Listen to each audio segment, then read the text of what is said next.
कल गाथा नंबर 6 में बहुत सुंदर बात कही थी कि आत्मा न प्रमत्त भाव रूप है न अप्रमत्त भाव रूप है। किन्हीं सज्जनों को समझ में नहीं आया होगा तो समझते हैं। संयोग और वियोग से जो प्रकट हो वह पर सापेक्षता आ जाती है। संयोग से प्रमाद प्रकट होता है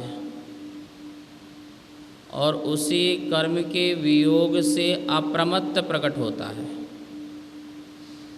ठीक है ना। संयोग से पानी कीचड़ युक्त होता है और उसी कीचड़ से रहित होने के वियोग से पानी शुद्ध होता है। तो कह ये रहे हैं, मैं तो अनादि अनंत ज्ञायक आत्मा हूँ। ज्ञायक मीन्स जानने वाला। अनादि काल से मैं जान रहा हूँ और अनंत काल भी जानता रहूँगा। मैं कभी नहीं जानने वाला होऊंगा ऐसा नहीं हो सकता। इसलिए मैं प्रमत्त और अप्रमत्त नहीं हूँ। ठीक है। औपाधिक रूप से प्रमत्त रूप होता हूँ और औपाधिकता से रहित होने पर अप्रमत्त रूप होता हूँ। तो ऐसे प्रमत्त और अप्रमत्त होने में मुझे पर का निमित्त तो लग ही रहा है ना। लेकिन मैं स्वाभाविक जानने वाला चैतन्य आत्मा हूँ। उसके लिए मुझे संयोग और वियोग की बिल्कुल भी ज़रूरत नहीं है। जो मैं द्रव्य हूँ, जैसे पुद्गल एक द्रव्य है, ऐसी चेतन एक द्रव्य है। ये चेतन द्रव्य तीन काल में भी कभी जड़ रूप ना थी ना कभी होगी। इस दृष्टि को मैं जब डालता हूँ तो मेरी दृष्टि में आत्मा सिर्फ ज्ञायक दिखती है, जानने वाली दिखती है। अभी ये मत लगाओ कि शुद्ध जानती है कि अशुद्ध जानती है। ठीक है। तो मेरी दृष्टि उसमें जाना चाहिए ना, शुद्ध में। और जब मैं उसे अपनी ही पर्याय में देखता हूँ तो पर्याय में देखता हूँ तो मैं प्रमत्त दिखाई देता हूँ, अप्रमत्त दिखाई देता हूँ। पहले गुणस्थान से छठवें गुणस्थान वाले जीव अपनी पर्याय में देखें तो प्रमत्त रूप दिखाई देते हैं। प्रमत्त मीन्स प्रमाद। प्रमाद मतलब सर्व जनता में तो आलस ही अर्थ है, पर प्रमाद का अर्थ मात्र आलस ही नहीं है। आलस में आप क्या लेते हो? जमाई आ रही है, नींद आ रही है, वो भी आलस का भी भेद है। 15 प्रमाद में निद्रा भी है। लेकिन 4 विकथाएँ, 4 कसाएँ, 5 इंद्रिय विषय, निद्रा और एक स्नेह, ये क्या है? ये 15 प्रमाद हैं। गिनिए। 4 विकथा। विकथा, वि मतलब जो सही कथा नहीं है, धार्मिक कथा नहीं है। जैसे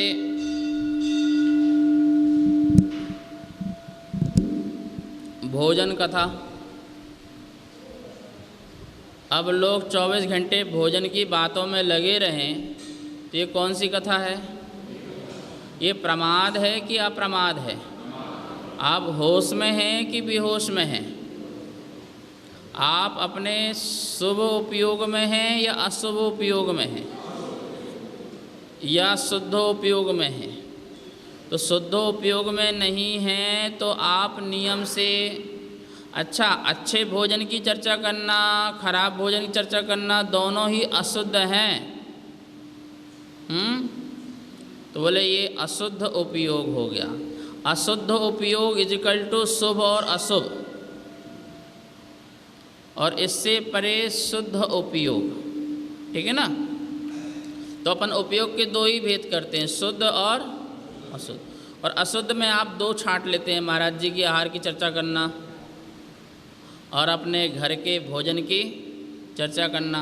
अब इसे आप दो कैटेगरी में डाल देते हैं, पर दोनों ही अशुद्ध हैं। प्रमाद तो है ही है, अप्रमत्त में नहीं है, अप्रमत्त में नहीं होगा। क्योंकि जब तक आपकी बुद्धि लग रही है और आप इच्छा पूर्वक बुद्धि पूर्वक किसी कार्य को करना चाह रहे हैं, वो सारा का सारा प्रमाद होगा। शुद्धोपयोग अबुद्धि पूर्वक है। अबुद्धि का मतलब है नहीं कि बुद्धि नहीं लग रही, अबुद्धि मतलब शुभ अशुभ में बुद्धि नहीं है, आत्मचिंतन में मग्नता है, पर शुभ अशुभ के कार्यों में उनकी बुद्धि नहीं है। हमको कहीं जाना है तो बुद्धिपूर्वक जाओगे ना, खाना है तो बुद्धिपूर्वक करोगे ना।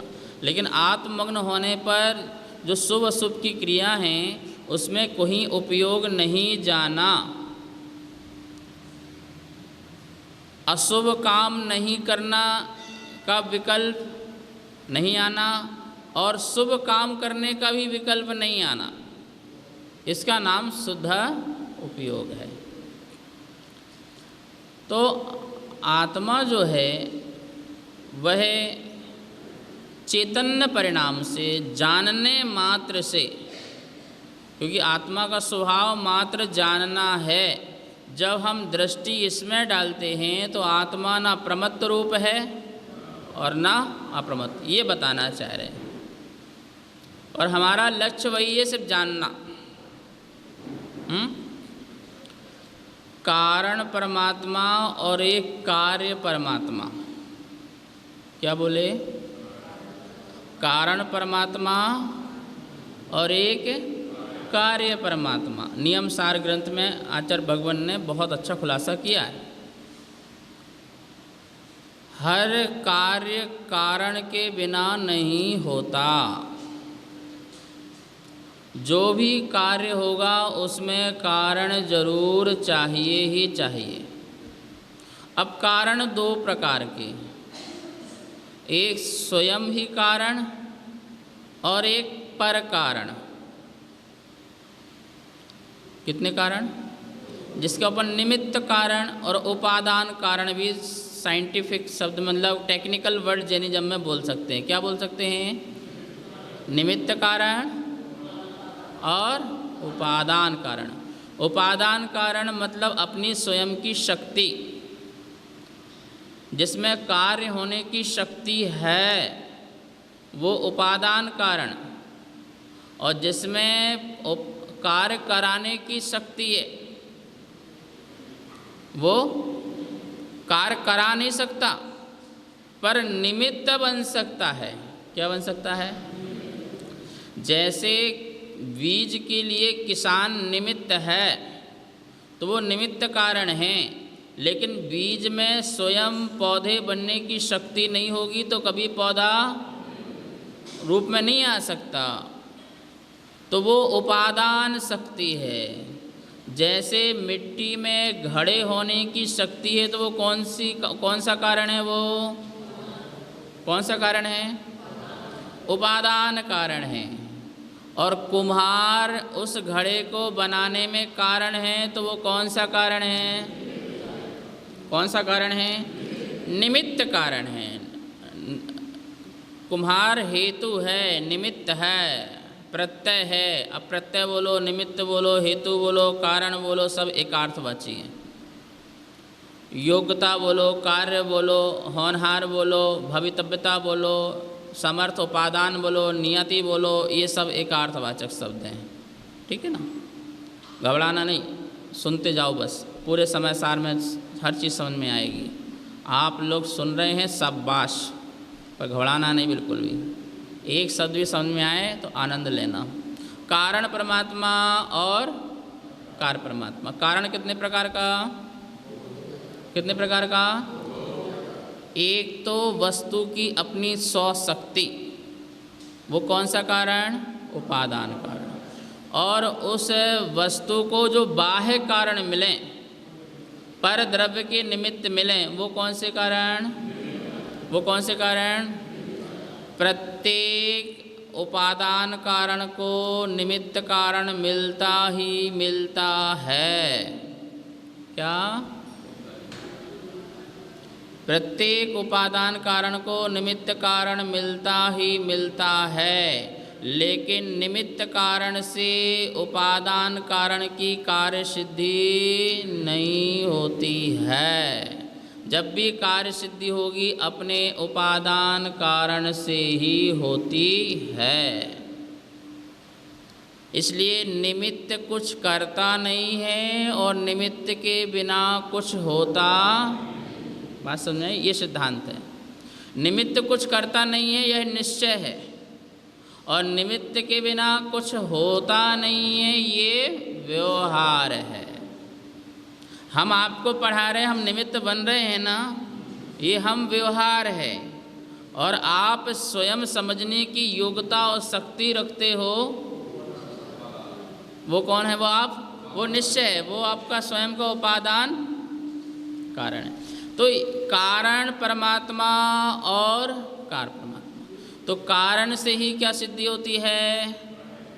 कार्य की सिद्धि कारण से ही होती है, ये तो निश्चित हो गया। ये बात निश्चित हो गई ना? ठीक है ना? हमें कारण परमात्मा में दृष्टि देनी है। कार्य परमात्मा में दृष्टि की बात नहीं कह रहे यहाँ पर, ये बताना चाह रहे हैं। दृष्टि किस पे देना है भैया? कारण परमात्मा में दृष्टि देनी है। यदि कारण परमात्मा में दृष्टि नहीं दोगे तो कार्य परमात्मा भी प्रकट नहीं होगा,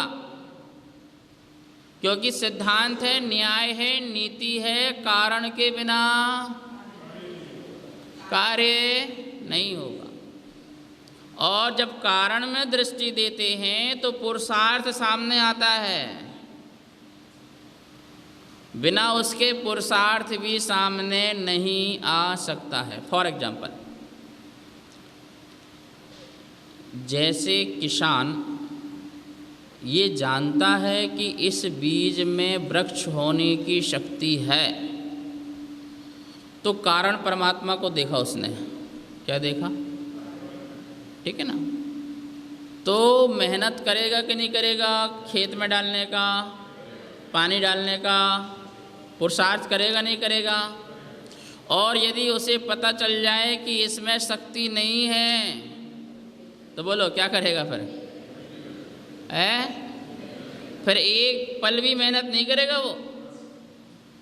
उसको कारण परमात्मा में कार्य परमात्मा भी दिखाई दे रहे हैं।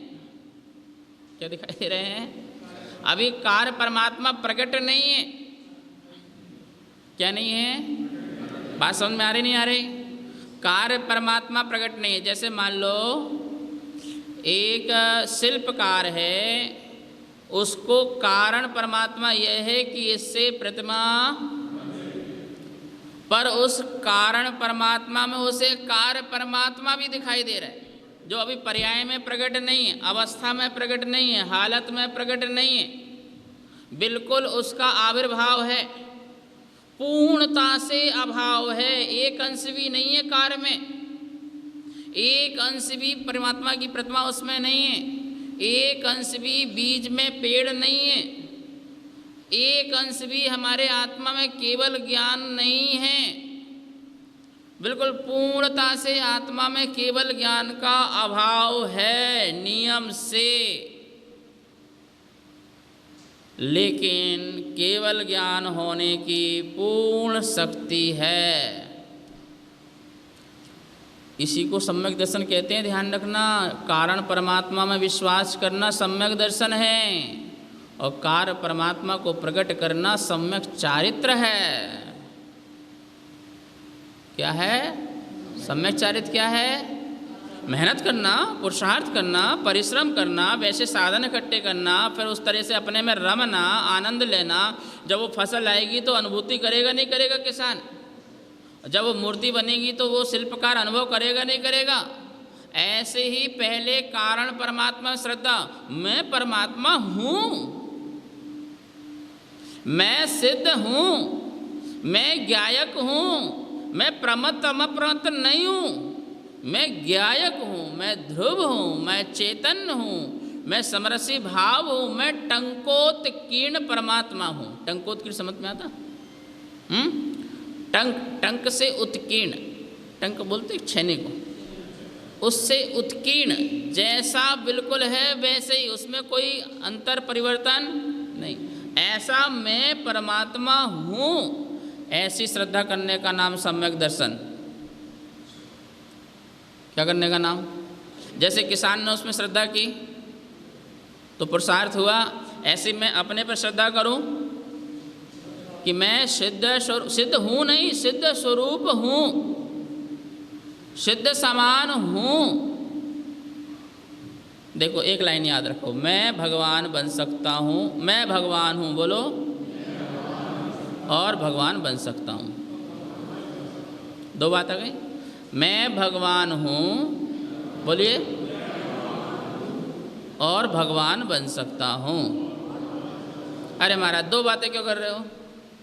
ये भी आपकी कोई बात है? ये भी मायाचारी बात है। हूं तो बन सकता हूं, बात खत्म है। और बन सकता हूं तो हूं नहीं, यही तो स्यादवाद है जैन धर्म का, यही तो अनेकांतवाद है। इसके बिना सम्यक दर्शन नहीं है। मैं भगवान हूँ ऐसी श्रद्धा सम्यक दर्शन है, और पर्याय में बन सकता हूँ ये सम्यक चारित्र है, मेरा पुरुषार्थ है। इसलिए पुरुषार्थ की हानि नहीं होती है। जब हूँ नहीं स्वभाव से, देखो इसी को दृष्टि बोलते हैं, व्यवहार दृष्टि और निश्चय दृष्टि। निश्चय दृष्टि में हूँ क्योंकि मैं पर्याय को नहीं देख रहा हूँ, मैं उस कारण को देख रहा हूँ। किसको देख रहा हूँ? कारण को देख रहा हूँ, इसलिए हूँ। और कार्य में नहीं है, इसलिए बन सकता हूँ। तो आपको कारण समझना पड़ेगा ना। यदि किसी को कारण पर ही विश्वास नहीं है तो कार्य कभी भी हो ही नहीं सकता है। मंदिर जाने से असंख्यात कर्मों की निर्जरा होती है, ऐसा मंदिर को कारण मानो तो घर से निकलोगे, मंदिर की ओर आओगे। तो जब मंदिर की ओर आना, फिर वहाँ की पूजा पाठ करना, ये कार्य रूप होगा ना फिर। लेकिन तुम्हें पता ही नहीं कि मेरी असंख्यात कर्मों की निर्जरा होगी, तो कारण ही नहीं पता चलेगा, तो फिर कार्य भी नहीं होगा। ये बात कह रहे हैं। अपने को जैसे बोलते हैं मैं डॉक्टर बिल्कुल बन सकता हूँ, और एक बोले मैं डॉक्टर हूँ, जब जाकर के उसके अंदर शक्ति आती है तो मैं डॉक्टर ही हूँ, मैं वकील ही हूँ, मैं इंजीनियर हूँ, मैं पढ़ क्यों रहा है? अरे बन जाऊँगा। तो उसको पहले अपने कारण पर श्रद्धा करना ही पड़ेगा। ऐसे ही यहाँ पर कुंदकुंदाचार्य कहना चाह रहे हैं, भाई मैं कार्य में प्रमत्त रूप नहीं हूँ, मैं कार्य में अप्रमत्त रूप नहीं हूँ, मैं तो कारण में क्या हूँ? शुद्ध ज्ञायक स्वरूप हूँ, और उसी का कार्य शुद्ध पर्याय रूप हूँ। उसी का पर्याय, शुद्ध की शुद्ध पर्याय और अशुद्ध की अशुद्ध पर्याय। गंदे जल की लहर गंदी और शुद्ध जल की लहर शुद्ध। देखिए ये पानी गंदा है और आपसे कहा जाए आप इसे शुद्ध कीजिए, तो कैसे शुद्ध करेंगे? अरे भैया पहले श्रद्धा तो लाओगे कि ये पानी शुद्ध हो सकता है, ये पानी तो शुद्ध ही है, इसमें से मुझे तो गंदगी निकालना है। क्या निकालना है? पानी तो शुद्ध ही है, क्योंकि पानी पानी में ही रमण कर रहा है, पानी पानी में ही परिणमन कर रहा है। पानी ने आज तक कीचड़ में परिणमन किया ही नहीं है। कीचड़ तो कीचड़ में है और पानी पानी में है, तो पानी तो शुद्ध ही है और कीचड़ से भिन्न ही है। अब अवस्था में पीने योग्य नहीं है, उपयोग करने योग्य नहीं है, तो इसकी कुछ विधि विधान हैं, इसके कुछ फिल्टर्स हैं, जिसके माध्यम से क्या करना है, क्या अलग करना है, बस गंदगी अलग करना है। तो वो मेहनत करेगा, वो पुरुषार्थ करेगा।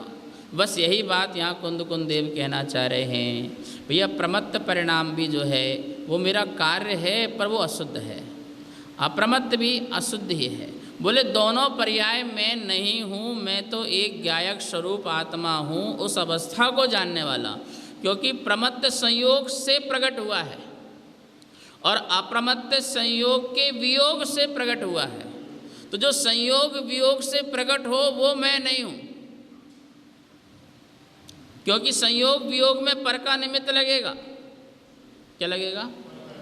कर्म के उदय से प्रमत्तता और कर्म के उदय ना आने से अप्रमत्तता, तो दोनों में पर का निमित्त लग रहा है ना। बोले वो मैं नहीं, जो मेरा त्रैकालिक ज्ञायकपना है, जाननापना है, चैतन्यपना है, वो मैं हूँ। ये कुंद आचार्य 6 नंबर की गाथा में बताना चाह रहे हैं। और आश्रय भूत वही है, उसी का ही आश्रय लेना है। बात समझ में आ रही है आपको? चलिए आगे।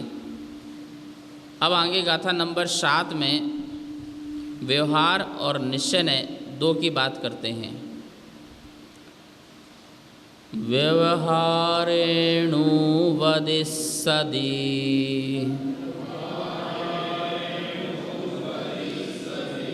समय सार किसके पास नहीं है? बेटा वहाँ से दे दो, पुस्तक रखी है वहाँ पे, सबको एक कॉपी दो, शेयरिंग करो।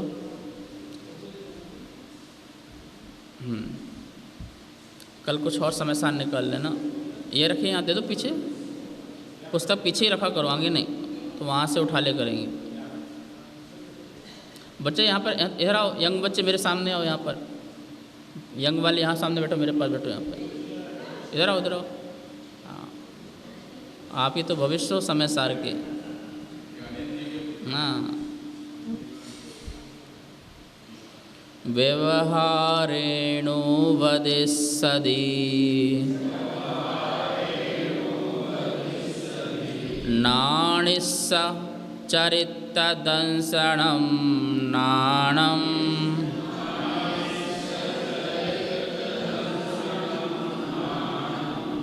न विनाणं न चरितं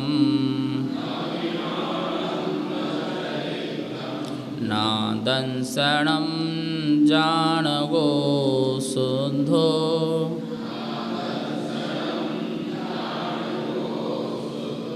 बोलिए व्यवहारेणु वदिष्यति नाणिस्स चरितदंसनं नाणं न चरितं न दंसनं जानगो। बिल्कुल अटेंशन में बैठिए, बिल्कुल अटेंशन में। भगवान कैसे बैठते हैं? बिल्कुल जनवाणी सुन रहे हो, बड़े अटेंशन में, बिल्कुल कोई प्रमाद नहीं, उपयोग रूप। व्यवहारेण संधि निकलेगी,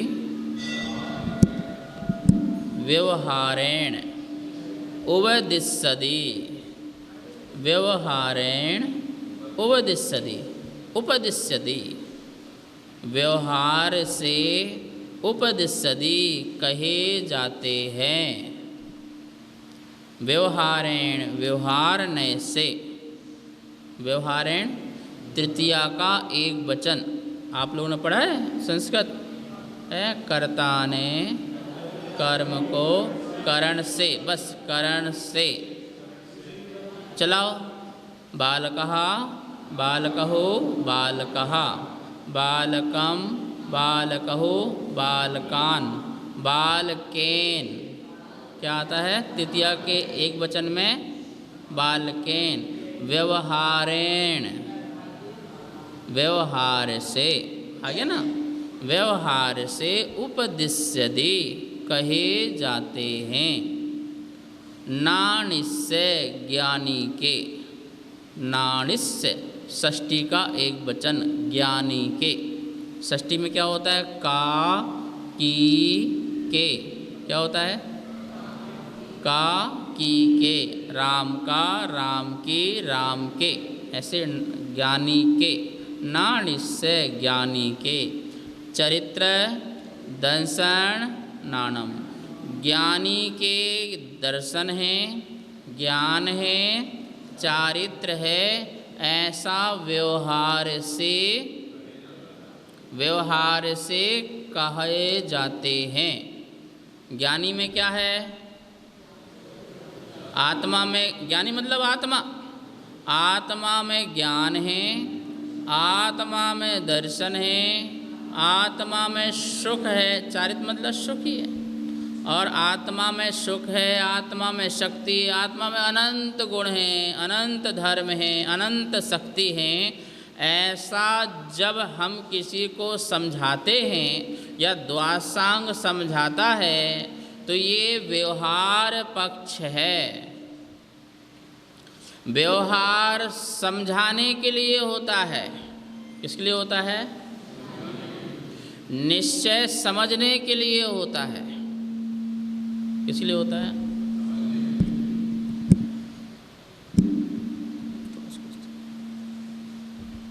चलिए हो गया, बस हो गया। आवाज़ आ रही ना आपको मेरी? व्यवहार नहीं किसके लिए होता है भैया? व्यवहार नहीं किसके लिए होता है? समझाने के लिए। जो वस्तु हम समझाना चाहें वो हमारी मजबूरी है कि हमें आपको भेद करके समझाना पड़ेगा। वस्तु एक है, क्या बोले? अब उस वस्तु को समझाना है तो हमें उसकी क्वालिटी को अलग करके बताना पड़ेगा। और जब हम क्वालिटी अलग करेंगे तो हमें ऐसा लगेगा कि ये अलग है और ये अलग है। ठीक है ना? बेसन का लड्डू, ठीक है ना? तो ऐसा लग रहा है कि बेसन अलग है और, लेकिन वस्तु तो एक ही है ना। शक्कर का लड्डू, क्या बोले? देखो व्यवहार कितने प्रकार का होता है, बहुत प्रकार का व्यवहार होता है। एक ही वस्तु को भिन्न करना ये भी व्यवहार है, और दो वस्तुओं को मिलाकर के एक बात करना वो भी व्यवहार है। बात समझ आई? व्यवहार की दो भाषा देखो। एक ही वस्तु में अलग करना ये भी क्या है? समझाने के लिए ये भी व्यवहार है। और दो वस्तु को एक करके समझाना, पापा का लड्डू, क्या? अब पापा अलग है और लड्डू, ये दो अलग अलग हैं, पर अभिप्राय दोनों का एक है। कुछ समझाना चाहते हैं, कुछ बताना चाहते हैं। ये लड्डू पापा का तुम्हें नहीं खाना, पापा को खाना, तुमको नहीं खाना, ध्यान रखना, छूना नहीं। तो दो वस्तु अलग है।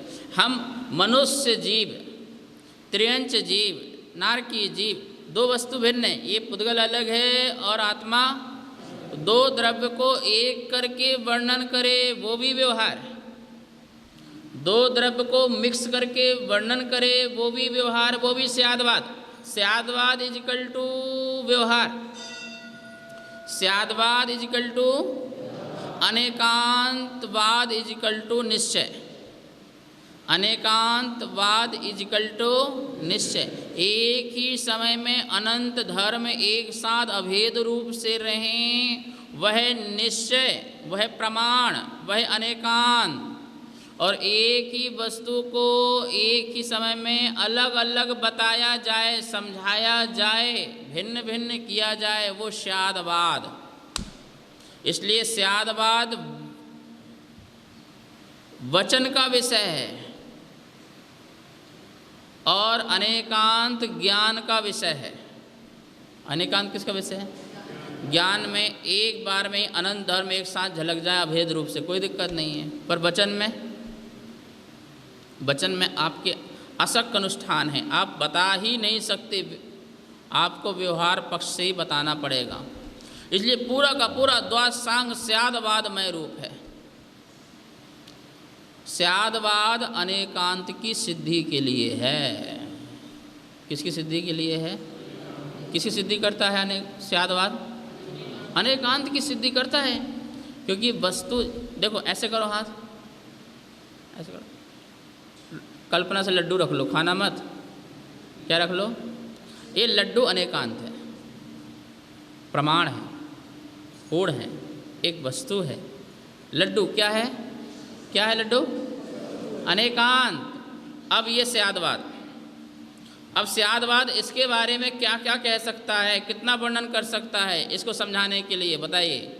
ये कहेगा बेसन का लड्डू, आगरा का लड्डू, जैन का लड्डू, छोटा लड्डू, बड़ा लड्डू, जिसको जैसा समझ में आए।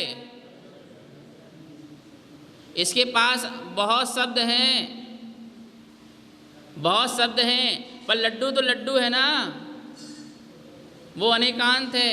इस वस्तु में सब गुण भरे हुए हैं, एक ही समय में सब कुछ हैं, पर डायरेक्ट समझ में नहीं आता है। तो स्यादवाद उसे अनेक प्रकार से, जैसा श्रोता होता है उसको समझ में आ जाना चाहिए, बस स्यादवाद का काम ये है। तुम्हें डायरेक्ट आत्मा समझ में नहीं आती है तो ये तिरंज जीव है, ये मनुष्य जीव है, ये नारकी जीव है, ये एक इंद्रिय जीव है, दो इंद्रिय जीव है, ये सिद्ध जीव है, संसारी जीव है, ये कौन भेद कर रहा है? ये कौन भेद कर रहा है? बोले भाई, कौन भेद कर रहा है रुसन जी? ये स्यादवाद, ये स्यादवाद भेद कर रहा है कि तू मनुष्य है, तू त्रियंश है, ये स्यादवाद भेद कर रहा है। लेकिन है तो यहाँ आत्मा रख लो, यहाँ पर अब यहाँ क्या रख लो? आत्मा में भेद थोड़ी है भाई साहब। ऐसे ही स्यादवाद, ये आत्मा है, ये क्या है? इसमें ज्ञान भी है, इसमें दर्शन भी है, इसमें सुख भी है।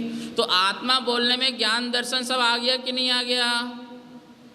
आत्मा इजिकल टू अनंत गुण और उसकी अनंत पर्याय आ गई कि नहीं आ गई? लड्डू मात्र बोलने से उसमें मिठास आ गया कि नहीं आ गया? उसमें बेसन भी आ गया कि नहीं आ गया? गोलपना, जो भी चीज़ है, जितनी भी इसकी क्वालिटी है, लड्डू बोलने मात्र से आया कि नहीं आया? बोलो। तो आत्मा बोलने मात्र से उसमें दर्शन, ज्ञान, चारित्र आ गया कि नहीं आ गया? है, लेकिन हमें समझ में नहीं आता है तो हमें स्यादवाद का सहारा लेना पड़ता है। किसका सहारा लेना पड़ता है? भैया आत्मा कैसी? तो भैया जिसमें ज्ञान हो वो आत्मा, जिसमें दर्शन हो वो आत्मा, जिसमें चारित्र हो वो आत्मा, जिसमें सुख हो। तो ये एक ही वस्तु में भेद करके समझाता है, पर भेद है नहीं। ध्यान रखना, वाणी में भेद है, वस्तु में भेद नहीं है। क्या बोले? क्या कह रहे? वस्तु में, पदार्थ में भेद नहीं है। भेद किस में है? तो जिसमें भेद है वो व्यवहार, और वस्तु अभेद है वो निश्चय। तो ये भेद भी अभेद को समझाने के लिए है, ये भेद भी अभेद का अनुभव लेने के लिए है। बात लेने समझ में आ गई? कि व्यवहार से कहे जाते हैं कि ज्ञानी में, मतलब आत्मा में क्या है? ज्ञान है, दर्शन है, चारित्र है। गाथा समझ में आ रही नहीं आ रही वाली? स्पष्ट हुई? नवीनानम, नवीनानम नहीं है ज्ञान, ना चरित्रम नहीं है चारित्र, ना दंसनम नहीं है दर्शन, ऐसा जान गो शुद्धो, ऐसा ज्ञायक शुद्ध भाव है। अब ज्ञायक शुद्ध में ना तो ज्ञान है, ना दर्शन है, ना चारित्र है। बात समझ में आ गई? ये कहना चाह रहे हैं। वहाँ तो अभेद है ना, वहाँ तो क्या है? भैया ये शिकंजी, ये ज्ञायक शुद्ध भाव हो गया। ये कौन सा भाव हो गया? शिकंजी, सब आ गया। हमें समझ में नहीं आती शिकंजी, बताओ भाई। अरे भैया इसमें नींबू है, शिकंजी में नींबू है, शिकंजी में पानी है, शिकंजी में इलायची है, और जो जो बहुत सारे आइटम डलते हैं आजकल, तो फ्लेवर्स बहुत होते हैं, वो सारे के सारे, ये सब जिसको शिकंजी का ज्ञान नहीं है तो उसको उसी की क्वालिटी का भेद करके बताना, समझाना, ये क्या है? व्यवहार भाषा। कौन सी भाषा? लेकिन जब एक बार घूंट पिया, क्या पिया? उसमें नींबू का स्वाद आ रहा, मीठा का स्वाद आ रहा, किसका स्वाद आ रहा? किसका आ रहा है? सिर्फ शिकंजी। उसमें जो अनंत गुण भी हों, अनंत धर्म भी हों, तो मात्र एक शिकंजी का स्वाद आता है। ऐसे ही आत्मा में अनंत धर्म हैं। इसलिए बोल रहे हैं व्यवहार की आवश्यकता। क्यों? क्योंकि निश्चय की सिद्धि करने के लिए। जो व्यवहार निश्चय की सिद्धि ना करे वो व्यवहार नहीं। ये पूजा पाठ व्रत नियम व्यवहार धर्म हैं, और यदि ये मेरी निश्चय की सिद्धि नहीं करते हैं तो व्यवहार धर्म ये असत्य है। और यदि ये निश्चय की सिद्धि में कारण बनते हैं तो ये व्यवहार धर्म भी सत्य धर्म हो जाएगा। बात समझ में आई नहीं आपको? तो स्यादवाद इजिकल टू व्यवहार, स्यादवाद इजिकल टू अनेकांत इजिकल टू निश्चय। क्योंकि अनेकांत वस्तु विज्ञान है। अनेकांत क्या है? वस्तु विज्ञान है। स्यादवाद वचन विज्ञान है। स्यादवाद क्या है? स्यादवाद समझाने के लिए है, अनेकांत समझने के लिए है।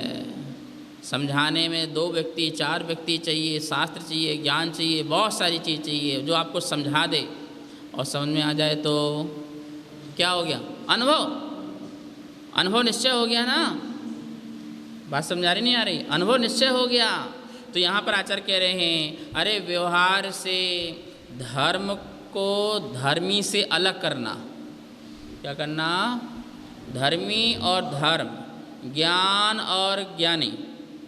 ज्ञान को धारण करे तो ज्ञानी, धर्म को धारण करे तो धर्मी। क्या धर्म धर्मी से अलग है? क्या ज्ञान ज्ञानी से अलग है? बोले अलग है। क्या शक्कर से मिठास अलग है?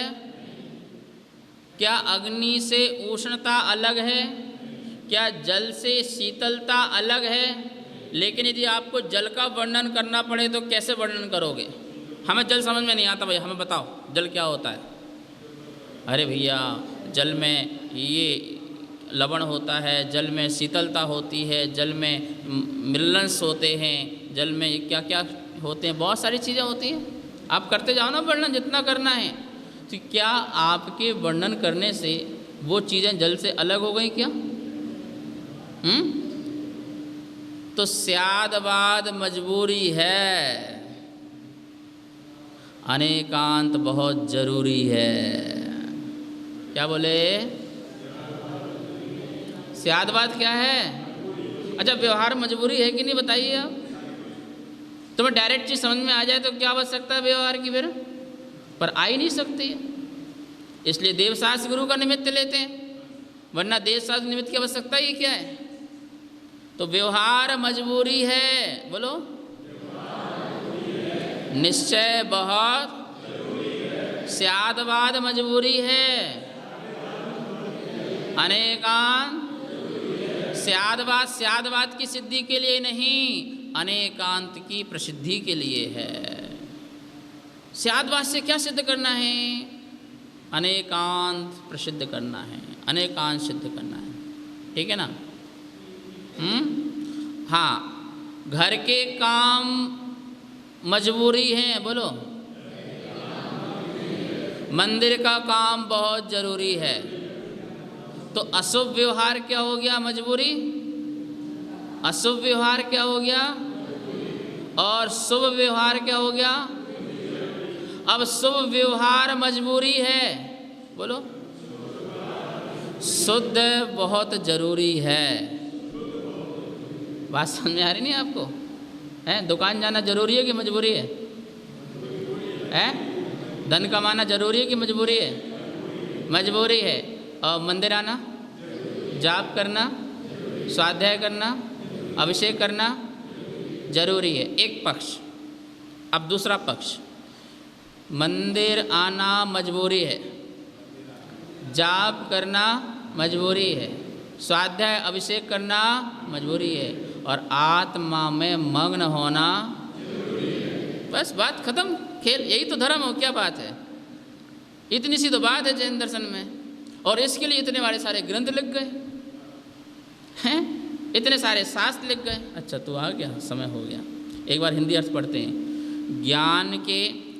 ज्ञानी के चारित्र, दर्शन, ज्ञान, ये तीन भाव व्यवहार नय से कहे गए हैं। निश्चय नय से ना ही ज्ञान है, ना ही चारित्र है, ना दर्शन है, वह तो शुद्ध ज्ञायक भाव है, ना प्रमत्त है और ना अप्रमत्त है, शुद्ध ज्ञायक भाव है, ये कहना चाह रहे भाई साहब। ओम नमः सिद्धेभ्यः।